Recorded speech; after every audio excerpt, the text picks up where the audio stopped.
హరిప్రియ భక్తి ఛానల్ ప్రేక్షకులకి ముందుగా నమస్కారం. ఈరోజు మనం డాక్టర్ సింధు మాతాజీ భద్రకాళి పీఠాధీశ్వరి వారితో ఉన్నాము. వారితో మాట్లాడి కొన్ని విషయాలు తెలుసుకోవడం కోసం ప్రయత్నం చేద్దాము. అమ్మ నమస్కారం. నమస్తే అమ్మ. అమ్మ, కొంతమందికి చేతబడి అనేది చేస్తూ ఉంటారు. అలా చేతబడి చేశారు అని ఎలా తెలుసుకోవాలి? అలాగే వాళ్ళకి ఉన్నటువంటి లక్షణాలు ఎలా ఉంటాయి అంటారు? ఓం శ్రీ గురుభ్యో నమః. ఓం శ్రీ మాత్రే నమః. ఫస్ట్ చేతబడి అంటే బ్లాక్ మ్యాజిక్ అంటే ఏంటంటే ఓ మనిషిని నెగిటివ్గా హిప్నటైజ్ చేయడం. నెగిటివ్గా హిప్నటైజ్ ఎలా చేయగలరు అంటే మనిషి యొక్క సూక్ష్మ శరీరం అంటుంది. సూక్ష్మ శరీరాన్ని యాస్ట్రల్ బాడీ అంటాం. అంటే యాస్ట్రల్ బాడీ అంటే ఏంటి అంటే మనిషి యొక్క బుద్ధి, స్థిరత్వం, మనసు ఇది కలిగి ఉంటుందన్నమాట. దీన్ని నెగిటివ్గా హిప్నటైజ్ చేస్తారు. ఇలా చేయొచ్చా అంటే చేయొచ్చు. దీన్ని నెగిటివ్గా హిప్నటైజ్ చేయడాన్ని బ్లాక్ మ్యాజిక్ అంటాం అన్నమాట. అంటే మన శరీరంలో వృద్ధి ధాతువులు అని అంటారు. వృద్ధి ధాతువులు అంటే ఏంటి? డెవలప్ అయ్యేవి, మన జీన్స్ నుంచి డెవలప్ అయ్యేవి, మన శరీరానికి దగ్గరగా ఉన్నవి. అంటే 5 ఉంటాయి.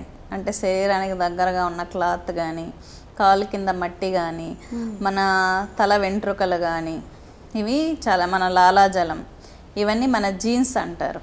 ఈ జీన్స్ని యూస్ చేసి మీరు వినే ఉంటారు పాతకాలంలో మన అమ్మమ్మలు మెచ్యూర్ అయినప్పుడు ఆడపిల్లల్ని తలదువ్వి ఆ వెంట్రుకలు ఎక్కడ పడితే అక్కడ పడేయద్దు, నీట్గా చుట్టి కవర్లో వేయాలి అని చెప్తూ ఉంటారు. ఎందుకు చెప్తారు అంటే అది అంతా మూఢనమ్మకం, చాదస్తం అనుకుంటాం. ఏంటంటే మెచ్యూర్ అయిన అమ్మాయిల్ని ఇలా వశీకరణం చేస్తారు లేదా నెగిటివ్గా హిప్నటైజ్ చేస్తారని మన అమ్మమ్మలు అప్పుడు జాగ్రత్తలు చెప్పేవాళ్ళు అన్నమాట. అది నిజానికి నిజమే. ఎందుకంటే మన వృద్ధి ధాతువులు తీసుకొని పుత్తలి ప్రయోగం అంటారు దీన్ని. అంటే ఒక బొమ్మని చేసి దానికి మన వస్తువులను అటాచ్ చేసి ప్రాణాకర్షణ మంత్రం అంటారు. ఆ ప్రాణాకర్షణ మంత్రాన్ని జపించడం ద్వారా మన మనసు, బుద్ధితో కూడినటువంటి సూక్ష్మ శరీరం అక్కడికి వెళ్తుంది. అక్కడికి వెళ్ళినప్పుడు దాన్ని ఇంకా వాళ్ళకి నచ్చి ఎంత క్రూరత్వం చూపించాలో అంత క్రూరత్వం చూపించి ఇన్స్ట్రక్షన్ ఇస్తారు. పలానా రోజు కాలు పడిపోవాలి, చేతులు పడిపోవాలి అని చెప్పి ఇన్స్ట్రక్షన్ ఇస్తారు. ఆ ఇన్స్ట్రక్షన్ తగినటువంటి బలి ఇస్తారన్నమాట, రక్త బలి. అలా అవ్వటం ద్వారా ఇలా అయితే మనిషి శరీరం ఇదైపోతుందా, చనిపోతుందా అంటే మానసికంగా కదా వాళ్ళు చేశారు, యాస్ట్రల్ బాడీ కదా. అప్పుడు ఏమవుతుంది, మన మనసు డిస్టర్బ్ అవుతుంది, లేనిపోని ఆలోచనలు వస్తాయి. అనవసరంగా చిన్న విషయానికి సూసైడ్ దాకా వెళ్ళిపోతారు. లేదా కాళ్ళు చేతులు నర్వ్స్ వీక్ అవటం, చాలా వరకు దీంతో ప్యారలైజ్ చేస్తూ ఉంటారు గొడవలు వచ్చినప్పుడు. దీన్ని చేతబడి అంటారు. కానీ ఇలా చేయడం ద్వారా వాళ్ళు ఉపాసకులు అయ్యంటే ఆపోజిట్ పర్సన్ పని చేయదు. ఇప్పుడు రెగ్యులర్గా చాలామంది దీపాలు పెట్టుకోరు, ఇంట్లో దేవతారాధన చేయరు. చక్కగా ఇంట్లో దీపాలు పెట్టుకొని కులదేవత ఆరాధన, పితృదేవత ఆరాధన ఎవరైతే చేస్తారో, పుణ్యాన్ని ఎవరైతే సంపాదించుకుంటారో, గ్రహబలం ఎవరికి గట్టిగా ఉందో వాళ్ళ మీద ప్రయోగాలు పనిచేయవు. ఈ గ్రహబలం లేకుండా, దేవుణ్ణి నమ్మకుండా, అసలు దేమో లేడు దేవుడో లేడు అని తిరుగుతూ ఉంటారే, వాళ్ళకి ఏమనిపిస్తుంది అంటే హెల్త్ ప్రాబ్లం అనిపిస్తుంది. కానీ ఈ బ్లాక్ మ్యాజిక్ వల్ల వచ్చే హెల్త్ ప్రాబ్లమ్స్ క్యూర్ అవ్వవు, మెడిసిన్కి రియాక్ట్ అవ్వవు. అతనికి పెయిన్ వస్తూ ఉంటుంది, ముళ్ళతో సూదులతో గుచ్చినట్టు పెయిన్ వస్తుంది, తల ఒక రకమైన తలనొప్పి వస్తుంది, చాలా దారుణంగా ఉంటాయి దాని లక్షణాలు. అంటే మనిషి సడన్గా వెయిట్ లాస్ అవ్వటం, ఎంత ట్రై చేసినా మంచిగా డబ్బులు రాకపోవడం, డబ్బు ఇస్తానన్నోడు కూడా ఇవ్వకపోవటం, సడన్గా రిలేషన్షిప్స్ బ్రేక్ అవటం, మానవ సంబంధాలన్నీ కట్ అయిపోవటం. అంటే అతని జీవితంలో ఏం జరుగుతుందో అతనికే అర్థం కాదు, సడన్గా కొలాప్స్ అవుతారు, సడన్గా డౌన్ అవుతారు అన్నమాట. ఇవన్నీ ఏంటంటే ఆ పెయిన్ అనేది ఎలా ఉంటుందంటే శరీరానికి సంబంధించి కాదు, ఏదో దురద పెడుతున్నట్టు, గుచ్చుతున్నట్టు, గుండు సూదులతో గుచ్చుతున్నట్టు, కొడుతున్నట్టు టార్చర్గా ఉంటుంది అది. ఎందుకంటే మనం చెప్పడం ఈజీ, ఫేస్ చేసిన వాళ్ళు లక్షల్లో ఉన్నారు, చెప్తూ ఉంటారు ఇక్కడికి వచ్చి మాకు ఇలా ఉందమ్మా, హాస్పిటల్కి వెళ్తే ఏం లేదంటున్నారు, మాకైతే పెయిన్స్ వస్తున్నాయి, మేము ఫేస్ చేస్తున్నాము అని వచ్చి అడుగుతారు. అప్పుడేంటి, ఇలాంటి వాళ్ళు ఎప్పుడైనా గుడికి వెళ్ళారు అనుకుందాం, అక్కడ కొంచెం రిలాక్సేషన్ అనిపిస్తే ఖచ్చితంగా అది బ్లాక్ మ్యాజిక్కే అని గుర్తించాలి. ఎందుకంటే రిలాక్స్ అనిపించినా, ఆ పెయిన్ కొద్దిగా తగ్గింది అనిపించినా, గుడి చుట్టినప్పుడు కానీ ఇంట్లో పూజ చేసినప్పుడు కానీ అప్పుడు ఖచ్చితంగా అది బ్లాక్ మ్యాజిక్ అని గుర్తించి మంచి గురువుల దగ్గరికి వెళ్ళటము, లేదంటే సుదర్శన హోమాలు ఉంటాయి వైదికంలో అయితే.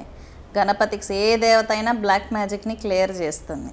చాలా ఇన్స్టెంట్గా పోవాలి, వెంటనే రిలీఫ్ కావాలంటే కాళీ హోమం చేయాలి. ఎందుకు కాళీ హోమం చేయాలి, ఉగ్రదేవతల హోమాలు చేయాలంటే కాళీ శ్మశాన దేవత. శ్మశానంలో ఉండే దేవత. భూత ప్రేత పిశాచ గణాలకు తల్లి ఎవరు? కాళికాదేవి. కాళికాదేవి మాట ప్రేతాత్మలు వింటాయి. కాబట్టి ఈ నెగిటివ్గా హిప్నటైజ్ చేయడానికి వాడేటటువంటి పదార్థాన్ని ఏంటి, అక్కడ బలిచ్చినప్పుడు బ్లాక్ మ్యాజిక్ చేసినప్పుడు ఈ చనిపోయిన ప్రేతాత్మల్ని ఆవాహన చేస్తారు. ఎందుకంటే జీవం కావాలి కదా, ఆవాహన చేసి దానికి బలిస్తారు. దానికి బూస్టింగ్ అనమాట బలి అనేది. ఆ బూస్టింగ్ తీసుకొని పక్కన వాడిని వెళ్ళి హింసిస్తూ ఉంటుంది.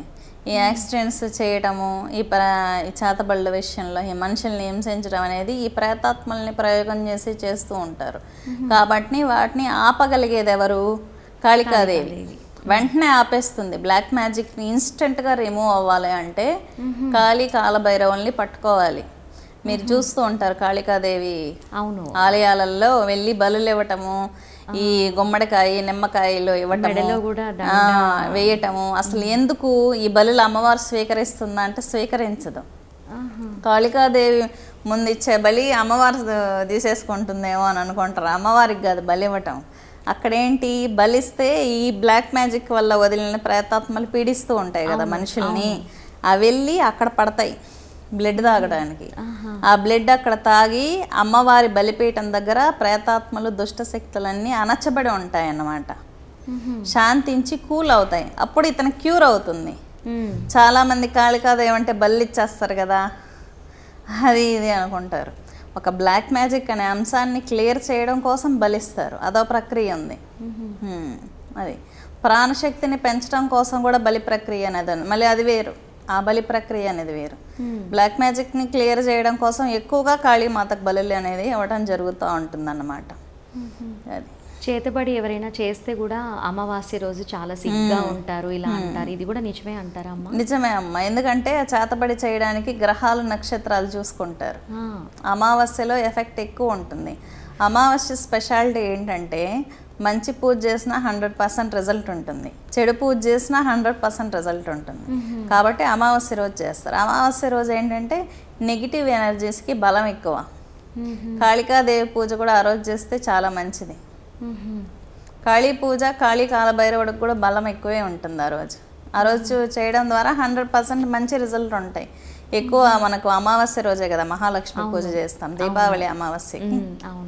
అందుకే మార్వాడీస్ ఎక్కువ అమావాస్యలో లక్ష్మీదేవిని ఆరాధిస్తారు. అందుకే వాళ్ళకి వెంటనే ఎక్కువ డబ్బులు వస్తూ ఉంటాయి. చాలా మందికి తెలియని విషయమే. తంత్రం అంటే ఏంటి, క్షుద్ర పూజ అనుకుంటారు. తంత్రం అంటే క్షుద్ర పూజ కదా, టెక్నాలజీ, ఎనర్జీని, కాస్మిక్ పవర్ని భూమి మీద మన ఇంట్లోకి తీసుకొచ్చి ఎలా వాడుకోవాలి అని చెప్పే టెక్నాలజీనే తంత్రం అంటారు. ఇప్పుడు కరెంట్ ఏ విధంగా లైన్స్ తీసుకొని ఏసీ, ఫ్రిడ్జ్, లైట్స్గా వాడుకుంటున్నామో యూనివర్స్లో ఉన్న కాస్మిక్ ఎనర్జీని యంత్రంలోకి ఆవాహన చేసి మనకు నచ్చినట్టు ఇన్స్ట్రక్షన్స్ ఇచ్చి ఎనర్జీ మనల్ని ప్రొటెక్టివ్గా పెట్టుకోవడాన్ని తంత్రం అంటారు. ఎక్స్టర్నల్ వస్తువులు యూజ్ చేసి వాడతాం కాబట్టి తంత్రం అంటారు.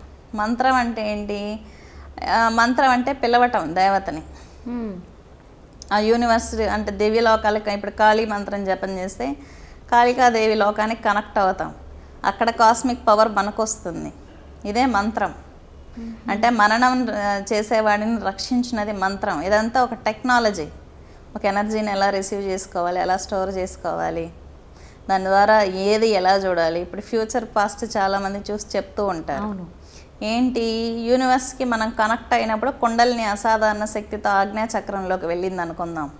2 కనుబొమ్మల మధ్య ఉంటుంది ఆజ్ఞాచక్రం హ్యూమన్ బాడీలో.